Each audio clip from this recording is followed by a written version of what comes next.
സുഹൃത്തുക്കളെ, വീണ്ടും സ്വാഗതം. ഇന്ന് നിങ്ങളെ ആഴത്തിൽ ചിന്തിപ്പിക്കുമെന്ന് ഞാൻ വിശ്വസിക്കുന്ന തികച്ചും വ്യത്യസ്തമായൊരു വിഷയത്തെക്കുറിച്ചാണ് നമ്മൾ സംസാരിക്കാൻ പോകുന്നത്.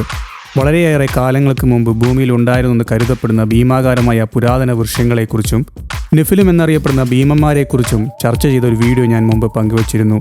ആ ആശയത്തിൻ്റെ തുടർച്ചയെന്നോണം എന്നാൽ അതിനേക്കാൾ അവിശ്വസനീയമായ മറ്റൊരു തലത്തിലേക്കാണ് ഇന്ന് നമ്മൾ സഞ്ചരിക്കുന്നത്. ഇത്തവണ നമ്മുടെ ശ്രദ്ധാകേന്ദ്രം ആ ഭീമൻ മരങ്ങളല്ല, മറിച്ച് അതിനേക്കാൾ അസാധാരണമായ ഒന്നാണ്.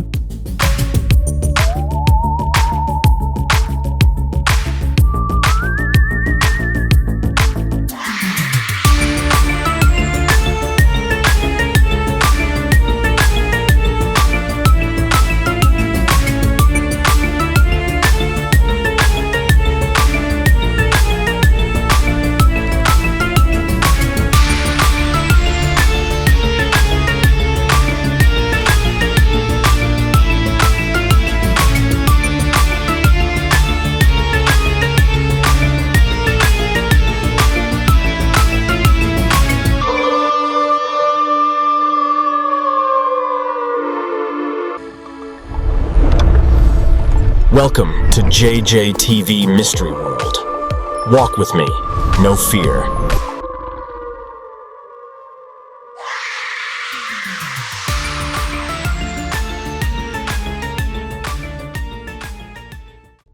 സൂപ്പർമാൻ എന്ന കഥാപാത്രത്തെ നമുക്കെല്ലാവർക്കും അറിയാം. എന്നാൽ സൂപ്പർമാന്റെ ഏകാന്തതയുടെ കോട്ടയെക്കുറിച്ച് എത്ര പേർക്ക് ശരിയായ ധാരണയുണ്ട്? കുറച്ചും കൂടി വ്യക്തമായി ചോദിച്ചാൽ, ആ കോട്ട എങ്ങനെയാണ് നിർമ്മിക്കപ്പെട്ടതെന്ന് എത്ര പേർ ചിന്തിച്ചിട്ടുണ്ട്? സൂപ്പർമാൻ കഥകളിലെ ഈ കോട്ട നമ്മൾ കാണുന്ന സാധാരണ കെട്ടിടങ്ങളെപ്പോലെ കല്ലും സിമന്റും ഉപയോഗിച്ച് പണിതുയർത്ത ഒന്നല്ല. അത് വളർത്തിയെടുക്കപ്പെട്ട ഒന്നാണ്. അന്യഗ്രഹത്തിൽ നിന്നുള്ള ഒരു ക്രിസ്റ്റൽ മഞ്ഞുമൂടിയ ഒരു പ്രദേശത്ത് സൂപ്പർമാൻ സ്ഥാപിക്കുന്നു. ആ ഒരൊറ്റ ക്രിസ്റ്റൽ നിന്നും അത്ഭുതകരമായ രീതിയിൽ ആ കോട്ട സ്വയം നിർമ്മിക്കപ്പെടുകയും വികസിക്കുകയും ചെയ്യുന്നു. ഗോപുരങ്ങളും മതിലുകളും സങ്കീർണമായ ആന്തരിക സംവിധാനങ്ങളുമെല്ലാം ഒരു ജീവനുള്ള വസ്തുവിനെ പോലെ സ്വാഭാവികമായി രൂപം കൊള്ളുന്നു. അവിടെ പണിക്കാരില്ല, യന്ത്രങ്ങളില്ല, കൂട്ടിച്ചേർക്കലുമില്ല. ആ കോട്ട വളരുകയാണ് ചെയ്യുന്നത്.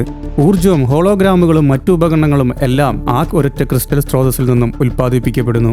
അതൊരു വീട് മാത്രമല്ല, സ്വന്തമായി ബുദ്ധിയുള്ള സൂപ്പർമാനോട് സംവാദിക്കാൻ കഴിയുന്ന ഒരു ജീവനുള്ള വ്യവസ്ഥയാണ്. ഇതൊരു ഉദാഹരണമായി ഞാൻ പറഞ്ഞത് എന്തെന്ന് വെച്ചാൽ, നമ്മൾ ഇന്ന് ഉപയോഗിക്കുന്ന സാങ്കേതികവിദ്യയിൽ നിന്നും തികച്ചും വ്യത്യസ്തമായ, അടിസ്ഥാനപരമായ വേറിട്ട് നിൽക്കുന്ന ഒരു സാങ്കേതികവിദ്യയെക്കുറിച്ച് നിങ്ങൾ ചിന്തിക്കാൻ തുടങ്ങുന്നതിന് വേണ്ടിയാണ്. യന്ത്രങ്ങളെ നിർമ്മിക്കുന്നതിന് പകരം സസ്യങ്ങളെപ്പോലെ അവയെ വളർത്തിയെടുക്കുന്നത് ഒന്ന് സങ്കല്പിച്ചു നോക്കൂ. ഒരു ജീവിയെപ്പോലെ സ്വയം ക്രമീകരിക്കാനും വളരാനും കഴിയുന്ന സാങ്കേതികവിദ്യ.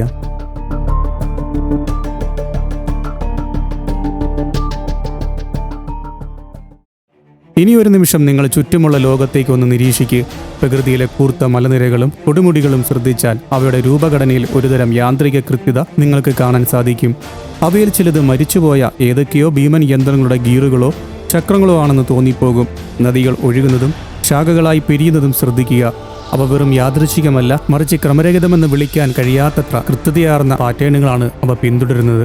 ആകാശത്ത് മിന്നൽ പിണരുകൾ പ്രത്യക്ഷപ്പെടുമ്പോൾ അവ ഭൂമിയിലെ നദികളുടെ അതേ ശാഖ വിന്യാസത്തെയും വൃക്ഷങ്ങളുടെ വേരുകളുടെ ഘടനയും ഓർമ്മിപ്പിക്കുന്ന സങ്കീർണമായ പാതകളാണ് സൃഷ്ടിക്കുന്നത്. ഇത് നമ്മളെ വളരെ പ്രകോപനപരമായി എന്നാൽ സാധ്യതയുള്ള ഒരു ആശയത്തിലേക്ക് നയിക്കുന്നു. പുരാതന കാലത്തെ നെഫിലിം ഭീമന്മാർക്ക് നമുക്ക് സങ്കല്പിക്കാൻ കഴിയുന്നതിലും അപ്പുറമുള്ള അറിവും ശക്തിയും ഉണ്ടായിരുന്നിരിക്കാം. അവർ കേവലം ശാരീരിക ശക്തി ഉപയോഗിച്ച് ഭൂമിയെ മാറ്റുകയായിരുന്നില്ല, മറിച്ച് അവർ സാങ്കേതികവിദ്യയെ കൃഷി ചെയ്യുകയായിരുന്നു. നമ്മളിന്ന് പ്രകൃതിയെന്ന് വിളിക്കുന്ന പലതും ഒരുപക്ഷെ അവർ വളർത്തിയെടുത്ത യന്ത്രങ്ങളുടെ അവശിഷ്ടങ്ങളാകാം. പർവ്വതങ്ങളും നദികളും മിന്നലുമെല്ലാം വെറും പ്രകൃതി പ്രതിഭാസങ്ങൾ മാത്രമല്ല, മറിച്ച് ഒരു കാലത്ത് ജീവസ്വറ്റതായിരുന്ന ഒരു സാങ്കേതികവിദ്യയുടെ, ഒരു ജീവനുള്ള ഗ്രഹവ്യവസ്ഥയുടെ അടയാളമായിരിക്കാം. ആ ഭീമന്മാർ കൂറ്റൻ യന്ത്രങ്ങളെ ഓരോന്നായി നിർമ്മിക്കുകയായിരുന്നില്ല, മറിച്ച് അവയെ വളർത്തുകയായിരുന്നു. ലോകമെമ്പാടുമുള്ള മെഗാലിത്തുകളും ഭീമാകാരമായ പുരാതന നിർമ്മിതികളും കാണുമ്പോൾ ഭീമന്മാർ വലിപ്പമുള്ളവരായതുകൊണ്ട് അവ നിർമ്മിച്ചതാണെന്ന് വിശ്വസിക്കാൻ എളുപ്പമാണ്. അതൊരു ലളിതമായ വിശദീകരണമാണ്, പക്ഷേ അതിൽ പൂർണ്ണതയില്ല. പുരാതന ഐതിഹ്യങ്ങൾ സൂചിപ്പിക്കുന്നത് ഇതിലും സങ്കീർണമായ കാര്യങ്ങളാണ്. ലോഹങ്ങൾ, ഊർജം, പരിസ്ഥിതി എന്നിവയെ കൈകാര്യം ചെയ്യാൻ അവർക്കുണ്ടായിരുന്ന അഗാധമായ അറിവിലേക്കാണ് അവ വിരൽ ചൂണ്ടുന്നത്. ചില പുരാതന രേഖകൾ പ്രകാരം ഭീമന്മാർ സൃഷ്ടിച്ച ഘടനകൾ വളരെ വിശാലമായിരുന്നു.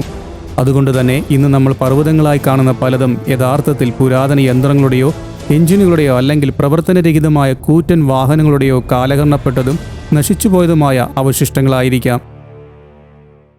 ഈ ഗ്രഹത്തിൽ നമ്മൾ കാണുന്ന ഭൂരിഭാഗം കാര്യങ്ങളെയും പർവ്വതങ്ങൾ, പീഠഭൂമികൾ, ആഴത്തിലുള്ള മലയിടുക്കുകൾ, വിശാലമായ താഴ്വരകൾ നമ്മൾ സ്വാഭാവികമായി പ്രകൃതിദത്തെന്ന് വിളിക്കുന്നു. എന്നാൽ ഭൂമിയെ തന്നെ മാറ്റിമറിച്ച ഒരു മഹാദുരന്തത്തിന് ശേഷം അവശേഷിച്ച യന്ത്രങ്ങളുടെ ഫോസിലേഡ് അവശിഷ്ടങ്ങളാണ് ഇവയെങ്കിലോ. നദികളെ സൂക്ഷ്മമായി നിരീക്ഷിച്ചാൽ അവ നമ്മുടെ ശരീരത്തിലെ രക്തധമനികളെ പോലെ ശാഖകളായി പിരിയുന്നതും ഭൂഖണ്ഡങ്ങളിലുടനീളം ഒരേ പാറ്റേണിൽ വീണ്ടും കൂടിച്ചേരുന്നതും കാണാം.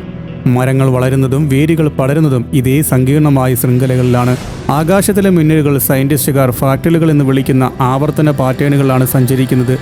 തീരപ്രദേശങ്ങൾ പോലും എത്ര സൂക്ഷ്മമായി പരിശോധിച്ചാലും ഒരേ ഘടന വെളിപ്പെടുത്തുന്ന അനന്തമായ ആവർത്തന പാറ്റേണുകൾ കാണിക്കുന്നു. ഗണിതശാസ്ത്രത്തിൽ ഒരു ഫ്രാക്ടൽ എന്നത് അനന്തമായി ആവർത്തിക്കുന്ന ഒരു പാറ്റേണാണ്. നിങ്ങൾ എത്രത്തോളം സൂം ഇൻ ചെയ്താലും ഒരേ ഘടന തന്നെ കാണിച്ചു തരുന്നു.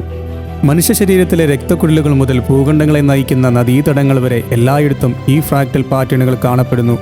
വളരെ കാര്യക്ഷമവും കൃത്യവുമായ ശൃംഖലകൾ സൃഷ്ടിക്കുന്ന സാർവത്രിക നിയമങ്ങളാണ് ഇവ പിന്തുടരുന്നത്.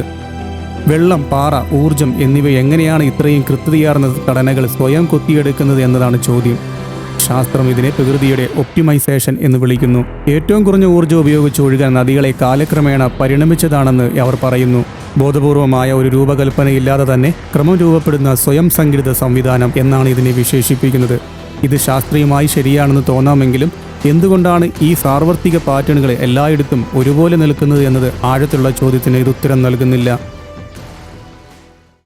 മഹാപ്രളയത്തിന് മുമ്പുള്ള ഒരു ലോകത്തെക്കുറിച്ചൊന്ന് സങ്കല്പിക്കുക. ഭീമന്മാർ ഭൂമിയിലൂടെ നടക്കുകയും അതിൻ്റെ മറഞ്ഞിരിക്കുന്ന ജ്യാമിതി മനസ്സിലാക്കുകയും ചെയ്തിരുന്നൊരു കാലം. ആ ലോകത്ത് ഫ്രാക്ടലുകൾ വെറും ഒരു പാറ്റേണുകൾ മാത്രമായിരുന്നില്ല, മറിച്ച് നിർമ്മാണത്തിനുള്ള ഒരു ഭാഷയായിരുന്നു.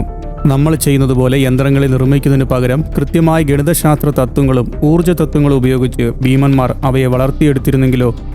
സൂപ്പർമാൻ കോട്ട പോലെ സ്വയം ഒത്തുചേരാനും സ്വാഭാവികമായി വികസിക്കാനും ഭൂമിയിൽ നിന്നും നേരിട്ട് ഊർജ്ജം സ്വീകരിക്കാനും കഴിയുന്ന യന്ത്രങ്ങൾ. നദികളും മരക്കൊമ്പുകളും രക്തക്കുഴലുകളും മിന്നലുകളും എല്ലാം ഒരേ ഒഴുക്കിൻ്റെ കാര്യക്ഷമതയുടെയും നിയമങ്ങളാണ് അനുസരിക്കുന്നത്. ഭീമന്മാർ ഈ തത്വങ്ങളെ ഒരു ഗ്രഹതലത്തിൽ പ്രയോഗിച്ചിരുന്നെങ്കിൽ ഭൂമി എന്നത് വനങ്ങൾ പോലെ വളരുന്ന ജീവനുള്ള യന്ത്രങ്ങളുടെ ഒരു ശൃംഖലയായിരുന്നിരിക്കാം. നദികൾ ഊർജം വഹിക്കുന്ന ചാലകങ്ങളായും പർവ്വതങ്ങൾ ഘടനാപരമായ ചട്ടക്കൂടുകളായും തണുപ്പിക്കൽ സംവിധാനങ്ങളായും പ്രവർത്തിച്ചിരുന്നിരിക്കാം.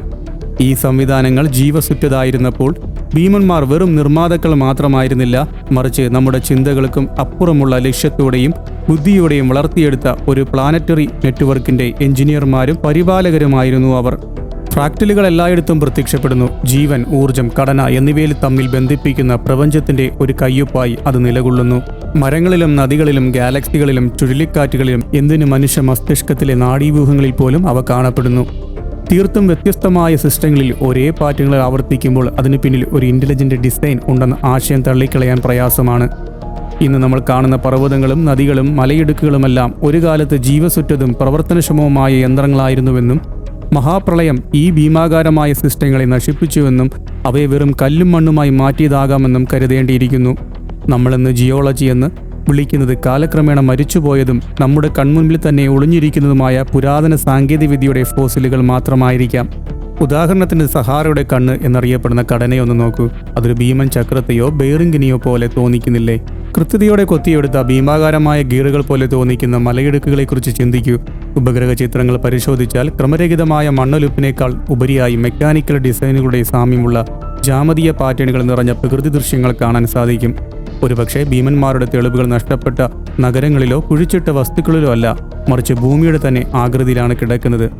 പ്രസിദ്ധ സയന്റിസ്റ്റ് നിക്കോള ടെസ്ലയുടെ ഊർജം, വൈബ്രേഷൻ, ചക്രങ്ങൾ എന്നിവയുടെ ഉണ്ടായിരുന്ന താല്പര്യത്തെക്കുറിച്ച് ചിന്തിക്കുക. പ്രപഞ്ചത്തിൽ എല്ലാം കറങ്ങുകയും ചുരുളുകയും ചെയ്യുന്നു. ആറ്റങ്ങൾ, ടർബൈനുകൾ, ചുഴലിക്കാറ്റുകൾ, ഗാലക്സികൾ, എന്തിന് ഭൂമി പോലും അതിൻ്റെ അച്ചുതൊണ്ടിൽ കറങ്ങുകയും സൂര്യനെ ചുറ്റുകയും ചെയ്യുന്നു. ഇതേ തത്വങ്ങൾ എല്ലായിടത്തും ആവർത്തിക്കുന്നു. ഈ പാറ്റേണുകളെ തിരിച്ചറിയാൻ പഠിക്കുന്നതിലൂടെ ഭീമന്മാർ ബാക്കിവെച്ച രഹസ്യങ്ങൾ നമുക്ക് അനാവരണം ചെയ്യാൻ തുടങ്ങിയേക്കാം. നമ്മൾ സങ്കല്പിച്ചതിലും വളരെ പഴക്കമേറിയതും അസാധാരണമായ ഒരു ലോകത്തിലേക്ക് വിരൽ ചൂണ്ടുന്ന രഹസ്യങ്ങൾ, തെളിവുകൾ എപ്പോഴും നമ്മുടെ കൺമുമ്പിൽ തന്നെയുണ്ട്. അത് കാലം മായ്ച്ചതുകൊണ്ടോ രഹസ്യമായി വെച്ചതുകൊണ്ടോ അല്ല നമ്മൾ കാണാതിരിക്കുന്നത്, മറിച്ച് നമ്മുടെ ധാരണശേഷിയുടെ പരിമിതികൾ കൊണ്ടാണ്. ഇന്നത്തേക്ക് ഇത്രമാത്രം. ഈ വിഷയത്തെക്കുറിച്ച് ഇനിയും ഒരുപാട് കാര്യങ്ങൾ പറയാനുണ്ട്. നിങ്ങൾ ഇത്രയും നേരം ഇത് ശ്രദ്ധിച്ചതിന് ഞാൻ നന്ദി പറയുന്നു.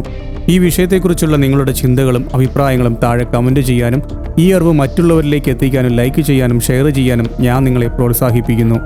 ഉണർന്നിരിക്കുക, അറിവുള്ളവരായിരിക്കുക, സുരക്ഷിതരായിരിക്കുക. ഉടൻ തന്നെ മറ്റൊരു വിഷയമായി നമുക്ക് വീണ്ടും കാണാം.